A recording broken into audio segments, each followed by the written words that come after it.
Por que eu acho que a campanha do Bolsonaro já jogou a toalha, tá? E se a campanha toda não jogou a toalha, pelo menos ele e algumas pessoas já jogaram a toalha. Vamos pensar juntos. É um raciocínio bem simples. Bem simples. Não tem nada de sofisticado.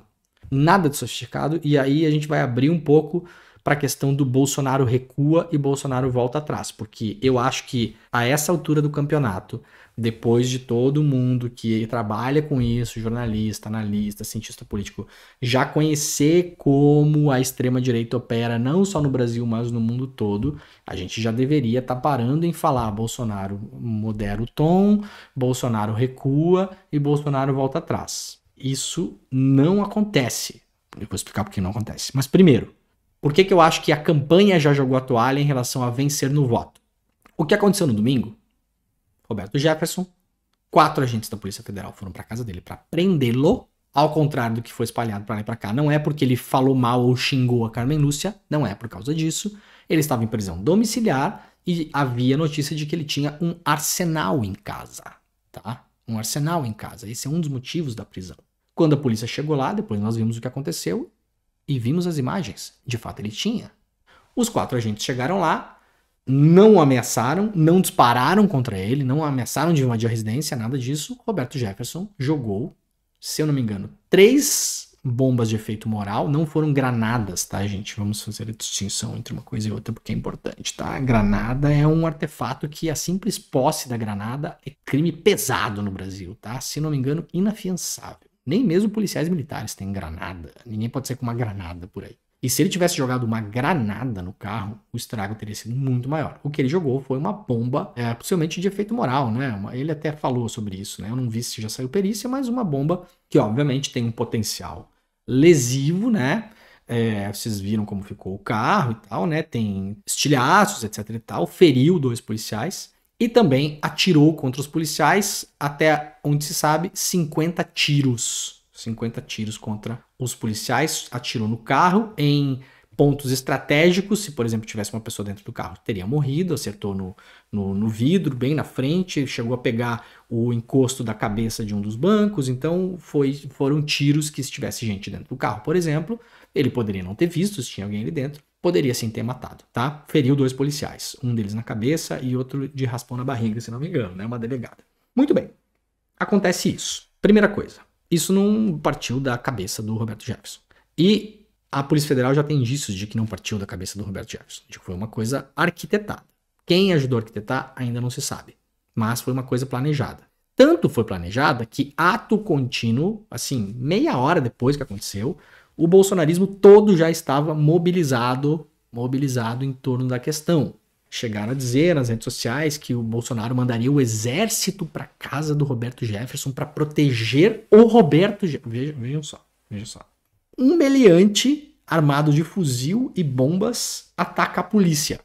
E os democratas da extrema-direita queriam que o exército fosse para casa do meliante e proteger o meliante. Não é lindo? Não chegamos no ponto máximo do bolsonarismo da extrema-direita brasileira, onde eles estão literalmente defendendo bandido armado. Não só estão defendendo bandido armado, porque não é novidade que a extrema-direita defenda bandido armado. A novidade é que a extrema-direita defenda bandido armado que tentou matar 4 policiais. Toda aquela coisa que falam que a esquerda defende bandido e tal, bom, chegamos assim, ultrapassou qualquer barreira do absurdo. Eles estão defendendo um bandido que estava em prisão domiciliar, armado até os dentes, que tentou matar 4 policiais. Isso que aconteceu. E aí, por que eu acho que o Bolsonaro já sabe que vai perder essa eleição? Os sinais estão por aí. O Bolsonaro terminou o primeiro turno 6.200.000 votos atrás e não conseguiu encurtar essa distância. Variou positivamente 1% na margem na semana passada em uma pesquisa séria. Uma. Então não dá nem para dizer que conseguiu encurtar nada. O cenário está estável. Eventualmente o Lula pode até aumentar o número de votos. O número de indecisos é muito baixo. Eu vi um cálculo ontem, feito por um cientista de dados, que mostra que a abstenção teria que saltar de 20%, 20 e poucos por cento, para 26%, 27%, e a maior parte da abstenção, o grosso da abstenção, teria que ser de eleitores do Lula para o Bolsonaro conseguir virar o jogo. Isso nunca aconteceu na história da República. Não tem de onde tirar votos. Essa é a grande questão. Por que eu acho que o Bolsonaro já abandonou essa ideia? Porque a primeira coisa que o Bolsonaro fez no domingo foi mandar o seu ministro da Justiça para casa do Roberto Jefferson. Então vocês imaginem o seguinte, aquele ato, aquela atitude foi feita para manter a base da extrema-direita brasileira, que vota no Bolsonaro, hoje, mas amanhã, se não for o Bolsonaro, for qualquer outro candidato de extrema-direita, essa base continuará existindo e teremos outros líderes de extrema-direita na América Latina e no Brasil nos próximos anos, eu não tenho dúvida disso. O Bolsonaro é só o primeiro deles dessa nova leva, digamos assim, né? Um líder quase por acaso, né? Mas cumpriu muito bem o papel, uma liderança carismática, né? Um líder popular. Já falei sobre isso outras vezes aqui, né? Tem gente que não gosta que eu fale isso, mas é verdade. O Bolsonaro é uma liderança popular, é a maior liderança popular brasileira da história da política brasileira na redemocratização depois do Lula. Ou tem outra maior do que o Bolsonaro, né? Com exceção do Brizola, mas o Brizola é uma outra história, né? Eu tô falando dessas das lideranças da política mais recente pra cá, né? O que o Bolsonaro tem que fazer para ganhar essa eleição? Conquistar novos votos. O Bolsonaro pode conquistar novos votos tirando votos do Lula, a pessoa que vai votar no Lula, que está decidida a votar no Lula, mas que vai mudar de ideia e votar no Bolsonaro? Pode. É suficiente para ele ganhar a eleição? Não é. Por quê? Porque o percentual de pessoas que vai mudar de opinião a essa altura do campeonato, de sair de um candidato e para o outro, é muito baixo. Muito baixo. Se alguém decidiu, está decidido hoje a votar no Lula, a chance que essa pessoa chegue no domingo e vote no Lula é altíssima. Altíssima. Há uma chance, inclusive, muito maior dessa pessoa não ir votar do que mudar o voto do Lula para o Bolsonaro. Então, digamos que a melhor estratégia do Bolsonaro não é tentar roubar votos do Lula. Isso é muito difícil, dá muito trabalho, custa muito caro e não é tão efetivo. Onde o Bolsonaro pode conseguir novos votos? Nos brancos e nulos, porque eventualmente a pessoa que vota branco e nulo, ela está disposta a ir participar desse momento da democracia, ou seja, ela está disposta a sair de casa e votar, mas ela tomou uma decisão, o candidato dela é o branco e o nulo. Você pode tirar votos disso e você pode tirar votos dos indecisos, tanto das pessoas que não foram votar no primeiro turno, quanto das pessoas que foram votar no primeiro turno, que no primeiro turno eventualmente votaram na Simone Tebet, no Ciro, no Emael, no Padre Kelmon, no Lula e até no Bolsonaro, mas nesse momento estão indecisas. Porque pode ter a pessoa que votou no Bolsonaro no primeiro turno, mas depois está indecisa, não sabe se vai votar nele de novo ou não.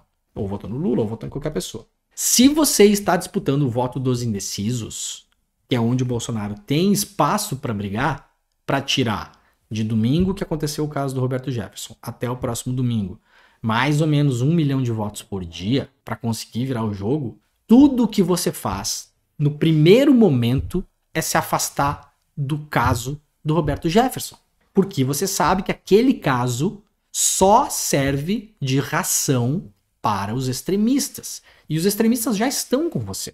Então você até deixa aquilo acontecer, você deixa alguns dos seus próceres defender o bandido que tentou matar policiais, porque isso dentro da lógica do extremista, da pessoa que está com dissociação cognitiva, que está vivendo nesse mundo paralelo, que não consome notícia de lugar nenhum, que só vive dentro do mundinho do Zap, dentro da bolha da extrema-direita, essa pessoa ela vai achar justificativa porque o Roberto Jefferson fez. Milhões de pessoas vão achar, inclusive já acharam, sem dúvida. Decisão ilegal não se cumpre, é não sei do que do Xandão, Biriri Bororó, e Roberto Jefferson nosso herói, etc e tal.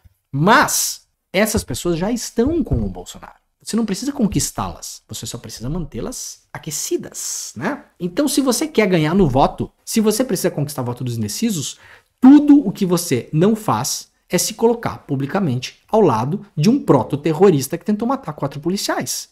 Porque você sabe que a população brasileira, na sua maioria, não apoia esse tipo de coisa. Não apoia. Não apoia. E a primeira coisa que o Bolsonaro fez foi se colocar ao lado do Roberto Jefferson. Como ele fez isso? Ele fez um repúdio culpando o STF. Ele foi lá pro Twitter e falou o seguinte: repudio a atitude do Roberto Jefferson, não sei o quê, assim como repudio o inquérito do STF. Então, na verdade, ele botou a culpa no STF. Então não foi um repúdio, algo que ele faria só horas depois. E vou explicar por que também ele faz isso. A primeira coisa que ele fez foi mandar um ministro para casa para ajudar na negociação de um amigo. Se um amigo seu faz uma cagada, liga para você e fala, ó, fiz uma cagada. Atropelei alguém e fugi sem prestar socorro. Você pode fazer várias coisas. Você pode tomar várias decisões. Pode falar, vira isso aí, pode falar, fez cagada, pode falar, não tem nada a ver com isso. Você pode falar várias coisas. Ou você pode, por exemplo, falar, não, segura aí que eu tô mandando um advogado para ajudar você. Um amigo meu. Quando você faz isso, você se coloca ao lado desse amigo. Eu não tô fazendo juízo de valor aqui, tá? Não tem juízo de valor. Eu tô analisando como se fosse uma situação do cotidiano, que é, no fim das contas, como as pessoas vão perceber aquilo. O que as pessoas percebem no primeiro momento? O Bolsonaro mandou um amigo ajudar um cara que tentou matar 4 policiais. Você acha que vai conquistar algum voto de indeciso dessa maneira? Se ele tinha alguma expectativa ainda de conquistar voto de indecisos, a primeira coisa que ele deveria ter feito era abrir uma live, como volta e meia ele faz, no desespero. O Bolsonaro já acordou de madrugada para abrir live. Abriu aquela live em Dubai, lembra, na época? Pra falar mal da Globo, parecia a live do Talibã. Parecia o Bin Laden num hotel, escondido numa caverna. Abriu live esses dias, 1 da madrugada, para tentar dar um nó e inventar uma desculpa do negócio das venezuelanas, que ele chamou de prostitutas, as adolescentes, do Pintou um Clima.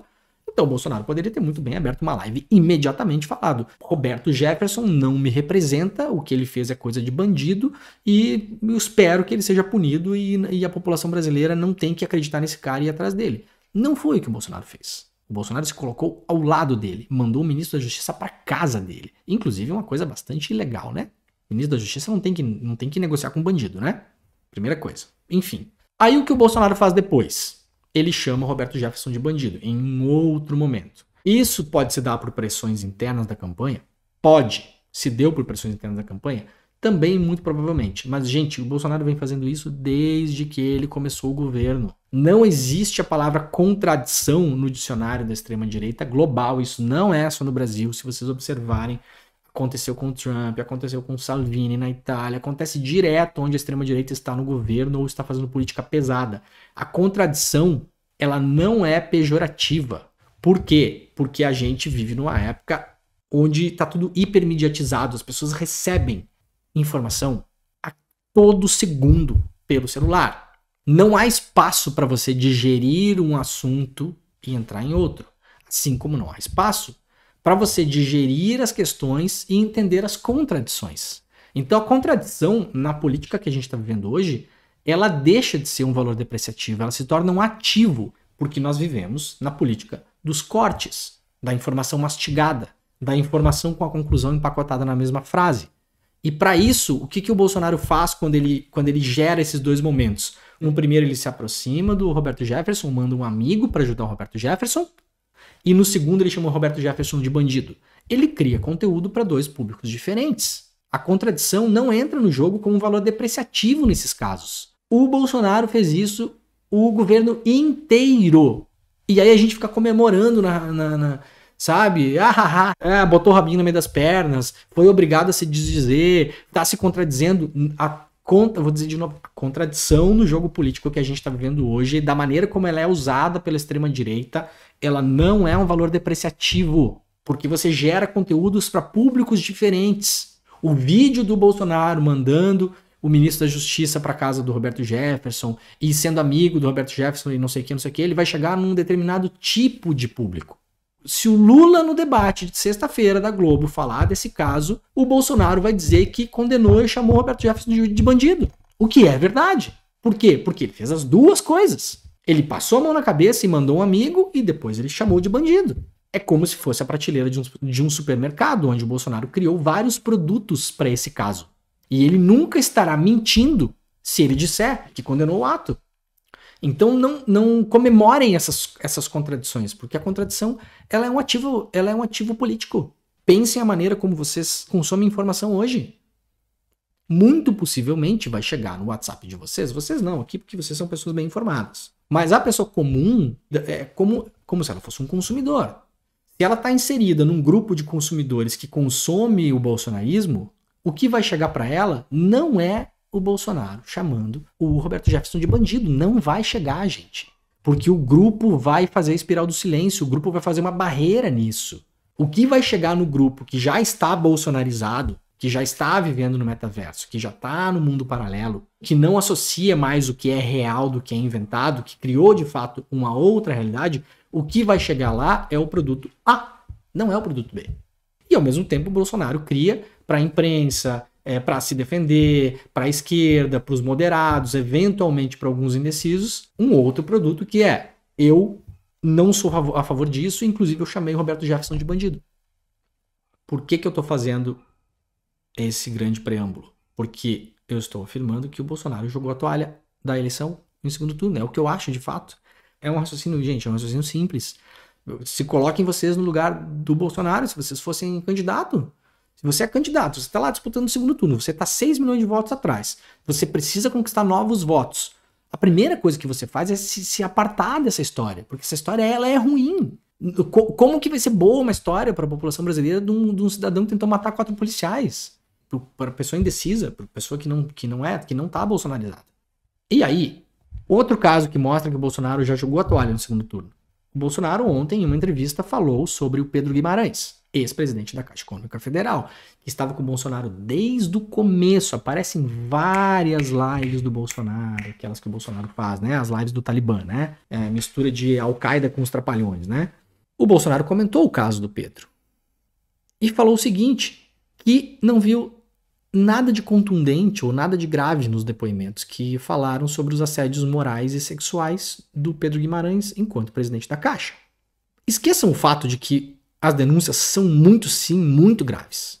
Há denúncias em vídeo, vocês podem ver, saiu matéria em tudo que é lugar, é nojento as coisas que esse cara fez, ou que é acusado de fazer, né? Pra gente ser mais técnico, digamos assim.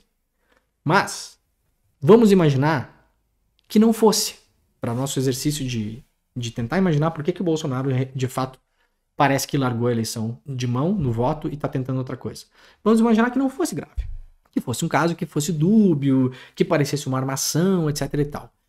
Mesmo assim, você tem hoje, na intenção de voto do Bolsonaro e o que a urna mostrou no primeiro turno, homens votam mais ou menos 50% a 50%, Lula e Bolsonaro, mas o voto feminino é majoritariamente do Lula, e não é pouco, tá? Então o Bolsonaro precisa também, desesperadamente, conquistar o voto das mulheres. Isso tanto é verdade que no primeiro turno ele colocou a Michelle na campanha, colocou a Damares na campanha. Bom, avaliem vocês o quanto essas pessoas conseguem puxar voto de mulher, tá? Mas eventualmente puxa voto de mulher, sim, puxa voto de mulher evangélica, etc e tal. Então, se você precisa conquistar voto de mulheres, se você precisa tirar voto do Lula, se você precisa conquistar brancos e nulos, se você precisa conquistar gente que não votou no primeiro turno, e se você precisa conquistar voto de indecisos, você não sai publicamente chamando essas mulheres de mentirosas e defendendo um homem cuja imagem ficou como a imagem de um cidadão nojento e asqueroso. Não é um raciocínio óbvio? O Bolsonaro atravessou a rua 2 vezes de propósito para pisar em 2 cascas de banana que ele não precisava ter pisado.